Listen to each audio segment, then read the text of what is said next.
Victorino Martín opina.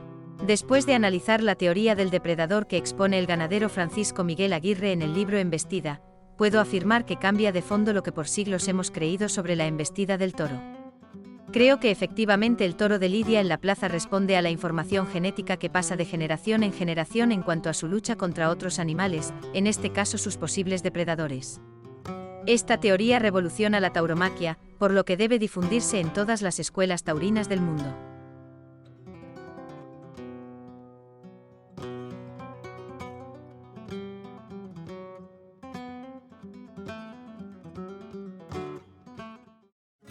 ¿Fue lo más importante que aprendiste de los toreros? Bueno, lo más importante precisamente fueron las técnicas, pero también aprendí o vi, si se me permite decirlo, que sabían cómo hacer las cosas, sin duda con gran maestría, ¿no? Pero cuando les preguntaba por qué las hacían, empezaban a dudar. O sea, sabían el cómo, pero no el por qué se hacían esas técnicas. Entonces, pues entre muchas otras cosas eso aprendí, Beto. ¿Qué te motivó a investigar sobre la embestida del toro? El 99.9% de la gente, no de los taurinos, sino de la gente en general, piensan que el toro embiste a lo rojo. Y si eso fuera cierto, bueno, estaría el toro todo el tiempo contra las tablas. Además de que sabemos que el toro no ve igual que los humanos. La visión del toro es dicromática. Para no meternos a ese tema, no ve los colores igual que nosotros. Pero bueno, te dicen tanto que el toro embiste a lo rojo que no analizas que no embiste a las tablas. No analizamos. Luego nos empezaron a decir desde hace mucho tiempo que el toro embiste al movimiento. Y lo que empecé a ver es que se mueven los matorrales en la ganadería y el toro no los embiste. O pasa una maroma por un lado y el toro no embiste. Empecé a ver que había ahí algo extraño, ¿no? Que había algo que cuando menos investigar.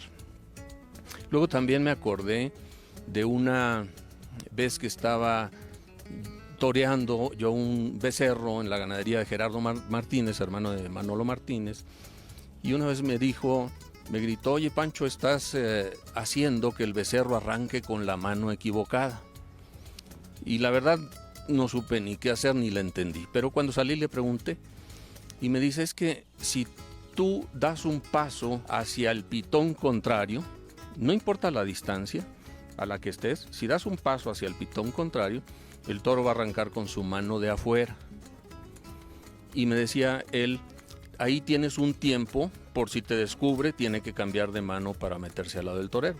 Y si das un paso hacia atrás, suponiendo que esto sea la muleta y este es el torero, si das un paso hacia atrás, va a arrancar con su mano de adentro. Y normalmente arranca y va al lado del torero. Cuando le pregunté por qué, me dijo, pues no sé, pero así es. Entonces, esas tres cosas y una más que ya te comentaba, que los toreros me decían el cómo, qué se tenía que hacer, pero cuando les preguntaba por qué, a ver si me da tiempo de explicar algunos ejemplos, le decías, ¿por qué das un paso para adelante? Para hacia el pitón contrario. Ah, porque el toro se abre a los vuelos del capote. ¿Y por qué se abre? En términos generales, no todos, me decían, pues no sé. Bueno, y si das un paso para atrás hacia el pitón de adentro, pues el toro me arrolla. ¿Pero por qué? Ah, pues eso sí, no sé. ¿O por qué el primer pase lo das con la espalda pegada a las tablas? Dice, bueno, porque el toro siempre busca el centro del ruedo y si toreara al revés me arrollaría. Ok, pero ¿por qué busca el centro del ruedo? Ah, pues no sé. Entonces, como que había ya muchos elementos para empezarse a enfocar, sin yo dedicarme a eso, sinceramente, pero a buscar respuestas a esas cosas. Eso fue lo que me motivó. José Miguel Arroyo opinó. La teoría que describe Francisco Miguel me ha hecho ver que la tauromaquia también puede explicarse como una lucha entre cazador y presa, dada la memoria genética del toro en su afán natural de supervivencia. Entonces, ¿tú piensas que el toro embiste por defensa? Sí, mira, me encontré también que todos los animales presa tienen lo que se llama la zona de espanto. Es un círculo concéntrico, y por ejemplo, si una leona se mete a ese círculo concéntrico de una cebra, la cebra, por ser animal presa, corre. En el caso del toro, el toro, si alguien se mete a esa zona de espanto, el toro, su mejor defensa es el ataque. Para esto me encontré videos, por ejemplo, de un jabalí que es toreado en el campo. Lo que yo creo es que cada especie tiene animales más bravos que otros. Ese jabalí lo que estaba tratando de hacer es morder la muleta. O un burro salvaje que también es toreado. Entonces, genéticamente, esos animales les fue transferido que su mejor defensa es el ataque. En el toro de lidia, esto se acentúa porque lo hemos manipulado genéticamente. Y lo que hemos hecho es hacer que se transmita genéticamente que la mejor defensa de este animal sea el ataque. Es decir, como presa, el toro, hay que recordar que es un animal presa, su primer defensa es huir, pero por esa transmisión genética se convierte en el toro su primer defensa el ataque. La teoría del depredador. El ganadero Francisco Miguel Aguirre llegó a la conclusión empírica de que el toro ve al binomio torero y engaño como un depredador que lo amenaza, y como animal presa, se ve obligado a defenderse, atacando incluso a sus congéneres. Entonces el toro atacará de distintas maneras, pero siempre respondiendo al tipo de comportamiento del supuesto depredador. Me preguntabas de que si se defiende el toro, que si... bueno, yo creo que todos los taurinos estamos de acuerdo a que el toro embiste por defensa, pero nunca nos preguntamos, bueno, ¿y de qué se defiende? Bueno, pues se defenderá de un movimiento, o se defenderá de un trapo, o incluso pongo por ahí en el libro, se defenderá de un fantasma, o se defenderá de lo que intuye que es un depredador. Y a mí me parece mucho más lógico que es de lo que intuye que es un depredador. Además, si los expertos que ven tu programa, que son muchísimos, se ponen a analizar, ninguna técnica tiene una lógica. Es simplemente así es y así es. Y si la analizan como bajo esta teoría de que es un depredador lo que ve el toro, entonces todas las técnicas se explican, y todos los comportamientos del toro en la plaza se explican. Yo creo que si se analiza con cuidado, cada una de las técnicas que hasta ahora no tienen una explicación, ahora las tendrían. Es decir, no solo le da justificación a una técnica o lógica a una técnica, sino a todas. Sin la teoría del depredador no se explica ninguna técnica de lidia. Conociendo esta original tesis se entiende, de manera lógica, el porqué de la mayoría de las técnicas, si no es que de todas. ¿Existe alguna relación entre las técnicas del toreo y tu teoría del depredador? Todas las técnicas, desde mi punto de vista, están relacionadas con que el torero, sin saberlo los toreros hasta ahora, hacen los movimientos de un depredador, y depende de cómo se mueva ese depredador, es cómo se comporta el toro. Ya decíamos que si das un paso para adelante, trata de cazar al depredador. Si das un paso para atrás, trata de cazar al depredador y pasa por arriba del torero. Si toreas con la técnica dice, hay que torear el primer pase, hay que darlo con la espalda a la pared. Bueno, ¿por qué? Porque el toro no va a pasar definitivamente entre un depredador y las tablas. Para él eso es una trampa. Sobre todo al principio, que no ha medido la capacidad del depredador en cuanto a su velocidad, en su capacidad de ataque, en cuanto a su fuerza. O, por ejemplo, ¿por qué campanean los toreros el capote? Si ustedes recuerdan, el capote, si viene el toro de allá, se toma con esta mano arriba y esta abajo y se campanea, para que el toro piense que ese depredador corre hacia allá y se abra a los vuelos del capote. O ¿por qué, por ejemplo, la voz? ¿Por qué le gritas al toro? Mucha gente dice, pues para alegrarlo o para fijarlo. Bueno, sí, efectivamente, pero lo que pasa es que el toro está acostumbrado a que el depredador emite sonidos, entonces vuelve a fijar al toro en que efectivamente eso es un depredador. Si ya se está enterando de que no es un depredador, lo vuelve a fijar. Paco Aguado opina: la teoría del depredador no ha dejado a nadie indiferente. Todas las personalidades que han tenido oportunidad de conocerla han mostrado tanto su reconocimiento como su conformidad ante un estudio que genera una positiva sorpresa por la claridad y la profundidad de su planteamiento y exposición. Se le preguntó al autor del libro Embestida. La mano con la que arranca el toro tiene que ver con su tipo de visión. Sí, mira, la visión del toro tiene que ver, por supuesto, tiene mucho que ver. El toro ve hacia los lados. El toro, hay que recordar que es un animal presa, tiene que tener visión para cuidarse de los depredadores.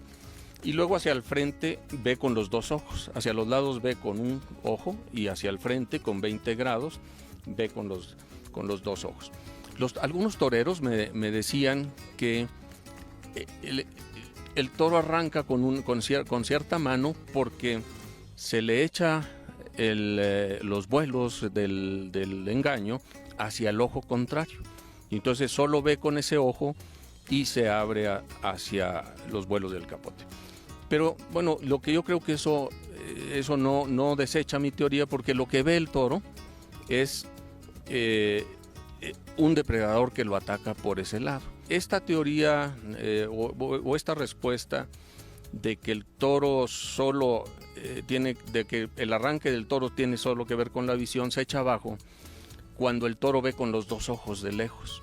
Y para eso me gustaría que pudiéramos poner un video de Roca Rey, en donde el toro está quizá 15, 20 metros, y Roca Rey mueve el capote para uno y otro lado por detrás de por la espalda, y el toro, conforme se mueva ese depredador, que para el toro es un depredador, si el torero mueve el capote hacia la derecha, el toro va a poner por delante su mano izquierda para cazarlo. Si el torero cambia hacia la izquierda, va a poner su mano derecha.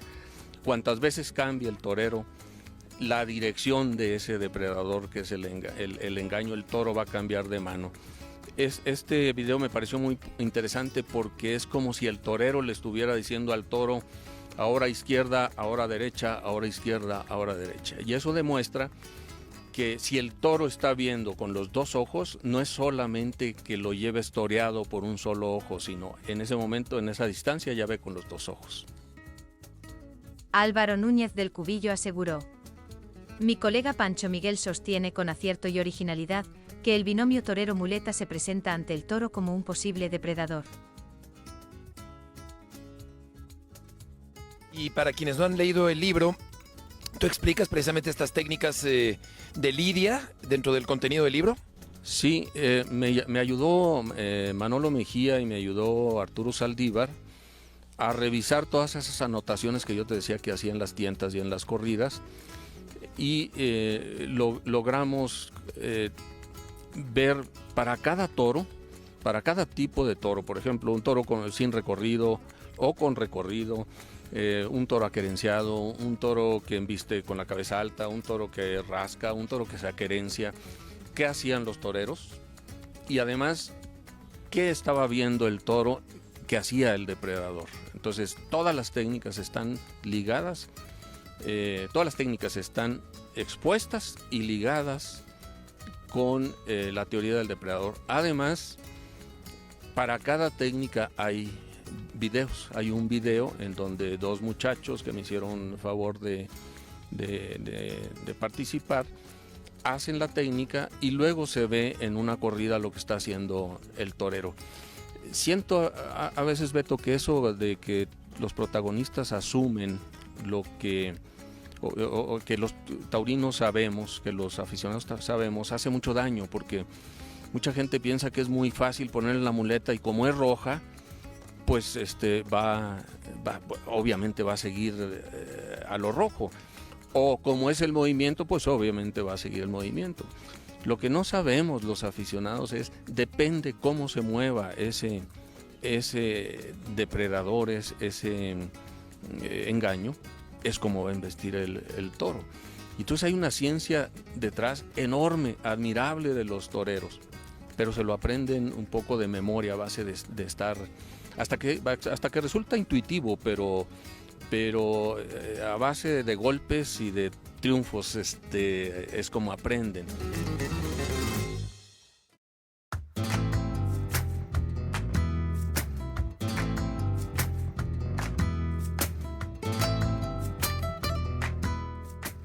Mario Zulaika afirmó: después de leer este libro, el aficionado común, y en muchas ocasiones los propios toreros, no volverán a ver una corrida de toros de la misma manera que la veían antes.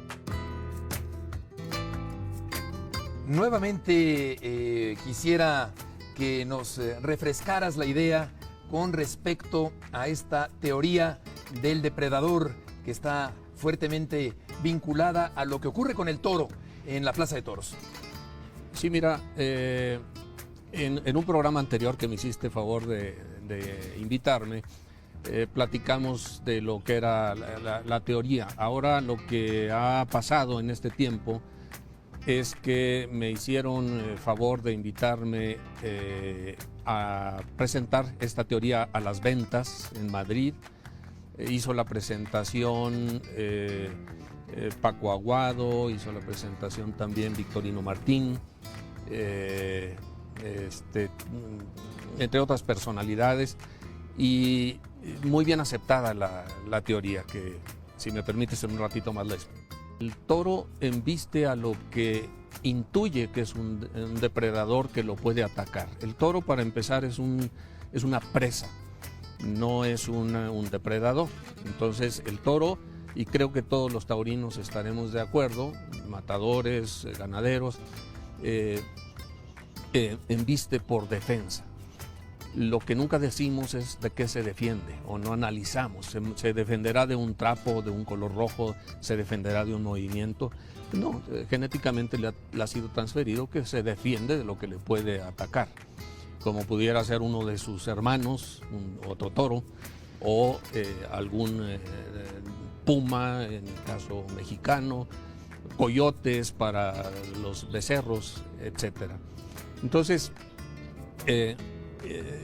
empecé a analizar esa parte. Yo soy matemático, soy actuario, y empecé a hacer estadísticas y una serie de pruebas, pues sí, valga decir, estadísticas, y llegué a esa conclusión en vista a lo que intuye que es un depredador.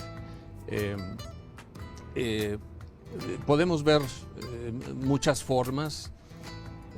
Por ejemplo, si fuera el movimiento, no solo embestiría a los matorrales, sino que, por ejemplo, en un remate, cuando el torero remata un pase de pecho y da la vuelta y todavía no se sale de la distancia del toro y va caminando contrario a donde está el toro, pues ahí hay movimiento, pero el toro no embiste. ¿Y por qué no embiste? Porque siente que ese depredador ya se va. El toro no quiere ganarle para comérselo. Simplemente, si ya me va a dejar, pues yo ya no embiste. Todas las técnicas se explican con la teoría del depredador y ninguna se explica sin ella. Por ejemplo, una técnica más, son cientos, y que se explican en el libro. Una técnica más es una técnica complicada, digamos, cuando un torero cita en el centro del ruedo para dar un péndulo y que el toro no arranca, normalmente los toreros dicen hay que tocarlo en el burladero, allá, digamos del otro lado, atrás de la cola del toro. Y entonces cuando preguntas por qué, te dicen es que necesitaba un pretexto. No, la realidad es que si saca uno un capote detrás en la cola del toro, el toro lo que ve es otro depredador que lo va a atacar por detrás, por donde no tiene defensa. Entonces lo que hace es arrancar al matador que está en el centro del ruedo. Y cosas como, por ejemplo, el mismo lenguaje taurino que te dicen el toro se va a refugiar a las tablas, se va a proteger a las tablas. Bueno, yo pregunto, ¿de qué se protege? ¿De un movimiento, de un trapo otra vez? No, pues se protege de un depredador o de varios que lo están atacando, y lo que hace es proteger uno de los flancos o la parte trasera. Entonces, sigamos, para tener a los depredadores solo por donde tienen los pitones. El ganadero Gerardo Martínez afirma: entender los conceptos que señala la teoría acorta mucho el tiempo para lograr lidiar una becerra, un novillo o un toro con dominio y seguridad. La teoría del depredador está ahí para el que la quiera ver. ¿Cuáles son? ¿Hay críticas? ¿Qué tanto escepticismo? Escepticismo, como te decía, yo siento que es poco. Yo lo que siento también es que la gente, digamos, no está dispuesta a estudiar, no está dispuesta a analizar nuevas cosas. Porque, por ejemplo, con los muchachos, la gente que está aprendiendo a torear, es más fácil. Los matadores la han aceptado muy bien en términos generales. Los muchachos, los que están aprendiendo, la entienden y la aplican inmediatamente.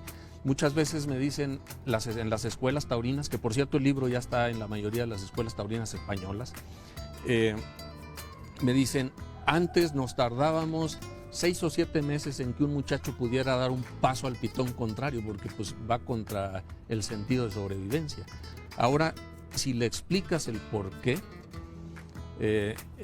entonces el muchacho lo da prácticamente, al día siguiente lo está dando. Si le explicas que le estás mandando la señal de que el depredador corre para allá, como dice un filósofo que ahorita no recuerdo, es noruego, dice, pues no se puede aprender lo que no se comprende. Entonces, ¿sí? Yo creo que es más fácil si tienes el conocimiento de por qué haces determinadas técnicas. La teoría del depredador postula: el toro no embiste al movimiento como lo hemos creído durante siglos. El toro embiste para defenderse de todo aquello que considera una amenaza. De hecho, ve al binomio torero-engaño como un depredador. Y las reacciones del astado en la plaza dependerán del comportamiento del supuesto depredador, es decir, del binomio torero-engaño. Bajo este razonamiento, resultan explicables y lógicas todas las técnicas de lidia.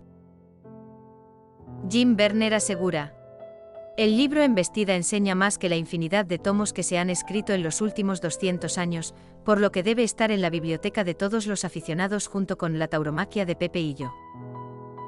Descarga sin costo el libro Embestida.